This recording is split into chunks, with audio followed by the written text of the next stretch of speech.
Students, आज का हमारा टॉपिक है मेजर्स टू रिड्यूस जुवेनाइल डेलिंक्वेंसी के जुवेनाइल डेलिंक्वेंसी को रिड्यूस करने के लिए आप कौन कौन सी मेजर्स ले सकते हैं। तो शुरू करता हूं मैं अपने लेक्चर्स को। सबसे पहले मैं आपको बताता हूं कि कौन कौन सी मेजर्स हम ले सकते हैं to reduce the rate of juvenile delinquency in Pakistan. It is essential to take some serious measures in following area. कि पाकिस्तान में जुवेनाइल डेलिंक्वेंसी को रिड्यूस करने के लिए या उसको कंट्रोल करने के लिए या उसको ख़त्म करने के लिए आप कौन कौन सी सीरियस मेजर ले सकते हैं और किन किन एरियाज में ले सकते हैं, मैं आपको आज के लेक्चर में यही बताऊंगा। पहले नंबर पे है elimination of family conflict.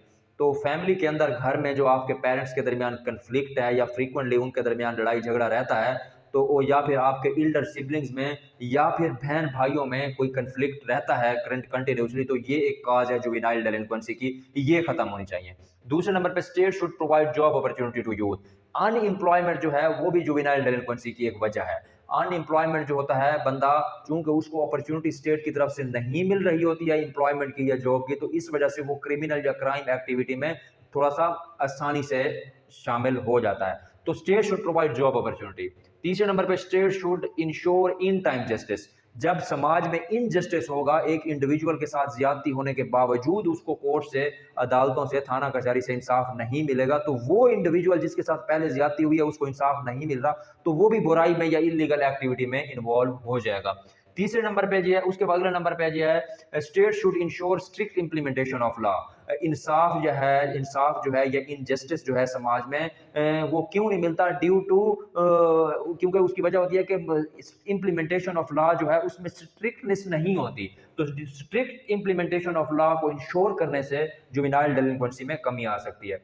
Parents and elder siblings should pay attention to their younger. Parents जो है आपके माँ बाप और आपके जो इल्डर सिबलिंग्स हैं, बड़े बहन भाई, उनको आपके इश्यूज के ऊपर और आपके ऊपर तवज्जो देनी चाहिए अगर आप यंग इंडिविजुअल हैं, ताकि आप लोग बुराई या इलीगल एक्टिविटी की तरफ कंट्रीब्यूट ना करें, उसमें इन्वॉल्व ना हो। उसके बाद बाकी जो मैं आपको मेजर्स हैं वो ये है कि literacy rate should be increased by providing free education.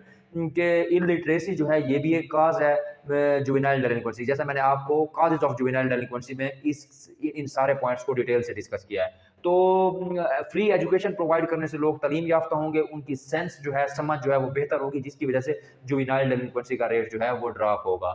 Discrimination against juvenile should be ended. कि बच्चों के साथ रंग की बेस पर, उसके अलावा जेंडर बेस पर या फिर सोशल स्टेटस की बेस पर जो डिस्क्रिमिनेशन है वो खत्म की जाए, तो इससे भी जुवेनाइल डेलिंक्वेंसी कंट्रोल हो जाएगी। इलेक्ट्रॉनिक मीडिया जो है ये बड़ा की रोल प्ले कर रहा है। अगर इलेक्ट्रॉनिक मीडिया के ऊपर क्रिमिनल एक्टिविटी के जो इश्यूज हैं या क्रिमिनल एक्टिविटी के जो वाकयात हैं, इंसिडेंट, वो डिस्प्ले ना हो इलेक्ट्रॉनिक मीडिया की स्क्रीन पर, तो तब भी लोग जो हैं वो, नए यंग जो हैं वो इससे इग्नोरेंट रहेंगे और इसमें इंडल्ज नहीं होंगे, किसमें, जुवेनाइल डेलिंक्वेंसी में।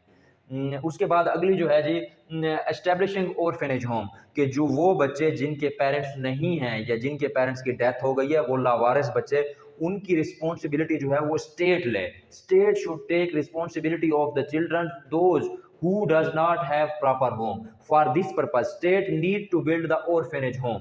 ठीक है, तो ऑर्फनेज होम में बच्चों की प्रॉपर तरबियत की जाए, उनको एजुकेट किया जाए, दीनी तालीम दी जाए, स्कूल एजुकेशन दी जाए, ताकि उनको मैनर्स बताए जाएँ, सोशल नॉर्म सिखाए जाएँ, ताकि वो